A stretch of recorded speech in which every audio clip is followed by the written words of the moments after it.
नमस्कार बच्चों। उम्मीद करता हूँ आप सभी स्वस्थ और सुरक्षित होंगे।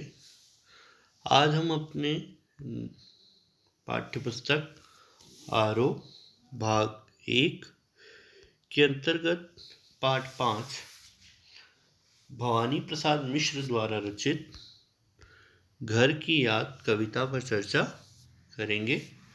लेकिन इससे पहले हम कवि भवानी प्रसाद मिश्र के बारे में जानकारी प्राप्त करेंगे।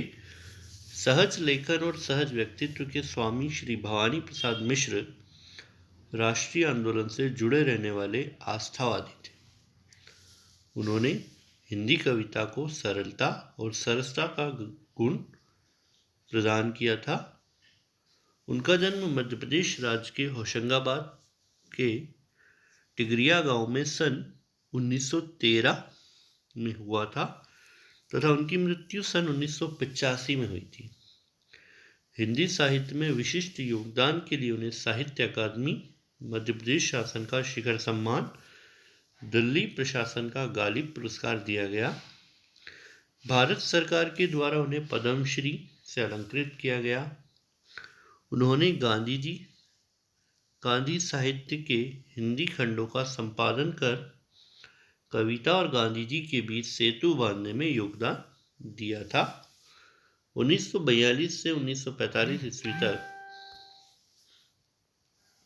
भारत छोड़ो आंदोलन में इन्होंने अत्यधिक योगदान दिया। इन्हें अनेक बार अंग्रेजी सरकार का कोप भाजन बनना पड़ा और तथा जेल की यातना भी सहन करनी पड़ी। स्वतंत्रता प्राप्ति के बाद मिश्र जी ने समाज सेवा और समाज सुधार का पद ग्रहण किया। अपने इसी लक्ष्य की पूर्ति के लिए विचार, महिलाश्रम जैसी सामाजिक पत्रिकाओं का काफी अरसे तक संपादन किया। 1958 से 1972 ईस्वी तक इन्होंने गांधी के समग्र साहित्य को हिंदी में अनुदित करने का कार्य किया। मिश्र जी का यह कार्य विशेष प्रशंसनीय है। सन 1972 ईस्वी से मिश्र जी महात्मा गांधी प्रतिष्ठान के त्रैमासिक गांधी मार्ग तथा सर्व सेवा संघ के भूदान यज्ञ का संपादन कार्य इन्होंने प्रारंभ किया। इनकी रचनाओं की अगर हम बात करें तो गीत फरोश, चकित है दुख, अंधेरी कविताएं, गांधी, पंचशती, बुनी हुई रस्सी तथा खुशबू के शिलालेख आदि। काव्यगत विशेषताओं की अगर हम बात करें तो मिश्र जी आरंभ से ही समाज सुधार की भावना से प्रेरित रहे। गांधी दर्शन के प्रभाव ने इस भावना को और भी दृढ़ बना दिया और इनकी कथनी एवं करनी दोनों में सुंदर समन्वय है। मिश्र जी के काव्य की प्रमुख विशेषताएं कुछ इस प्रकार से है, जैसे कि समाज सुधार की भावना, सत्य, अहिंसा, प्रेम एवं करुणा की अभिव्यक्ति, प्रकृति चित्रण और व्यंग्यात्मकता। अगर हम भाषा की बात करें तो मिश्र जी की कविता की भाषा प्राय सरल तथा सुबोध है। व्यवहारिक पक्ष से संबद्ध होने के कारण इनकी भाषा में सहजता का गुण भी है और यह शैली मुक्त है।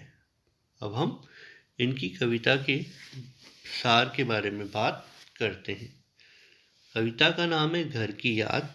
तो भवानी प्रसाद मिश्र हिंदी साहित्य के कवियों में अपना विशिष्ट स्थान रखते हैं। 1942 में असहयोग आंदोलन में भाग लेने के कारण उन्हें अंग्रेजी सरकार द्वारा 3 वर्ष के कारावास की सजा दी गई और वहां कारावास में ही उन्होंने घर की याद कविता को लिखा था। यह कविता कवि की भावपूर्ण काव्यात्मक अभिव्यक्ति है, जिसमें उन्होंने घर के प्रति अपने लगाव तथा परिवर्तनों की उभरती स्मृतियों की मार्मिक प्रस्तुति की है। जेल में रहते हुए कवि को घर की याद को याद कर वे व्यथित हो जाते थे, तो वह कालिदास के मेघदूत की भांति ही सावन को संदेश वाहक बनाकर अपने घर भेजता है कि वह उसके पिता को उसकी कुशलता का संदेश दे, ताकि वह अपने 5वें पुत्र के लिए व्यथित न हो। कवि अपने भाई बहनों के व्यवहार का निरूपण करता है, तो दूसरी ओर उसे अपनी माँ की वह गोद याद आती है, जिसमें सिर रखकर वह सुख दुख भूल जाया करता था। कवि का पिता से विशेष स्नेह है। आयु के अधिक होने पर भी उनमें युवकों जैसा उत्साह विद्यमान है। वे मौत के आगे कभी भयभीत नहीं होते और विघ्नों बाधाओं से कभी विचलित नहीं होते। वे धार्मिक प्रवृत्ति के हैं। व्यायाम के कारण उनका शरीर जितना मजबूत है, उनका मन उतना ही कोमल है।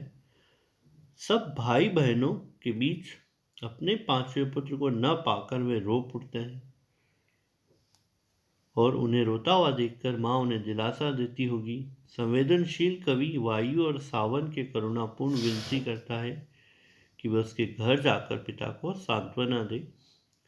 कवि सावन को समझाते हुए कहता है कि पिता को वास्तविकता मत बताना, उसे गोपनीय ही रखना है। उन्हें बताना कि उनका बेटा जेल में खुश है, उसे किसी बात का दुख नहीं है। उन्हें जरा भी शक न होने देना कि मैं यहाँ अकेला और पीड़ित हूँ, नहीं तो वे विकल हो उठेंगे, यानी बेचैन हो उठेंगे।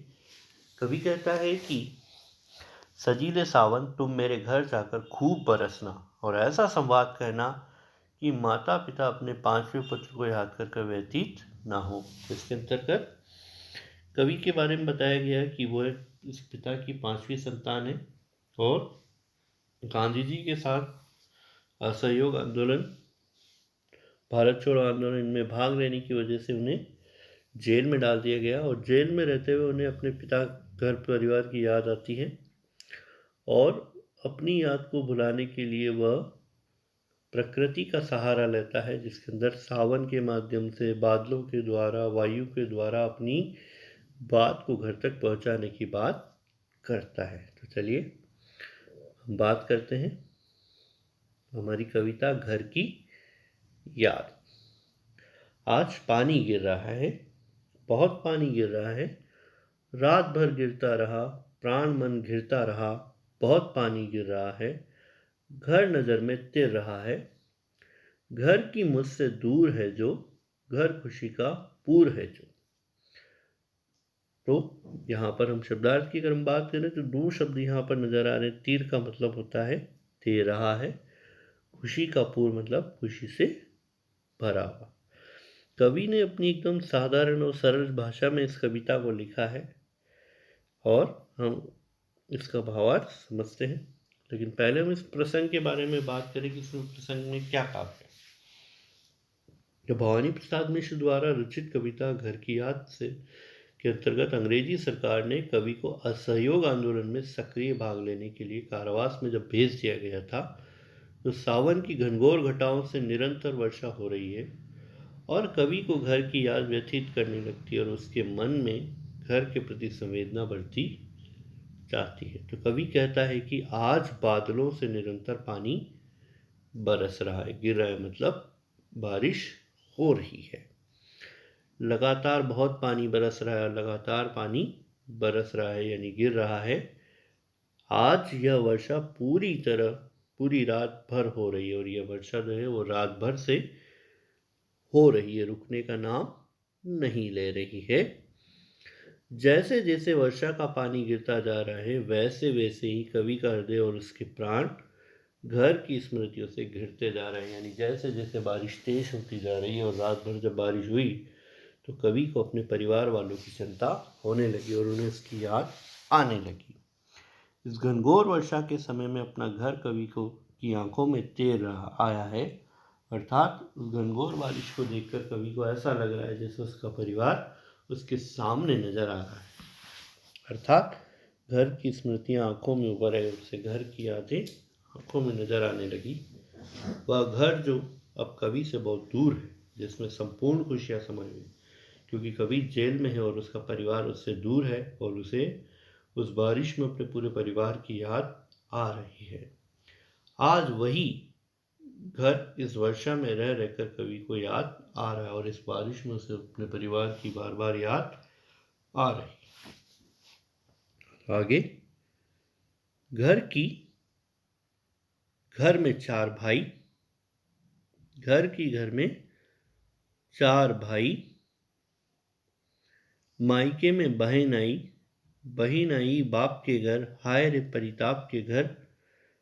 घर में सब जुड़े हैं, सबकी इतने कब जुड़े हैं। चार भाई चार बहनें, भुजा भाई प्यार बहिनें। अर्थात कवि कहता है कि कवि घर को याद करता है तो परिजनों की स्मृति उभर आती है। और कवि के घर में 4 भाई है और वह सोच रहा है कि मायके से बहन पिता के घर खुशियाँ बांटने आई होगी और उसे अपनी बहन की भी याद आती है। यानी घर के अंदर 4 तो भाई है और एक बहन है और बहन की शादी हो चुकी है और वो मायके आई होगी। आकर जब उसे भाई के जेल में होने का समाचार मिला होगा तो उसे भी बहुत दुख हुआ होगा। हाय रे परिताप के घर। और अर्थात जब परिवार में उसे जब पता लगा कि उसका भाई जेल में है तो सबको कवि के लिए व्यथित देखकर यही खुशियों से भरा घर उसके लिए दुखों का घर बन गया होगा। वो तो खुशियाँ बांटने आई थी, लेकिन जब उसे इस बात का समाचार मिला कि उसका भाई जेल में है तो उसे दुख हुआ होगा। कवि कहता है कि घर में सब इकट्ठे हुए होंगे और सारे लोग एक जगह इकट्ठे होंगे और ऐसे अवसर बहुत कम आते हैं जब सभी इकट्ठे हो पाते हैं। 4 बहनें और 4 भाई सभी मिलकर बैठे होंगे। भाई रक्षा करने वाली भुजाओं के समान है तो बहनें उन भुजाओं पर बंधे प्यार की भांति है। कवि को अपने भाई और बहनों का प्रेम याद आ रहा है जिससे वह दुखी हो रहा है। धन्यवाद। आपका दिन शुभ हो।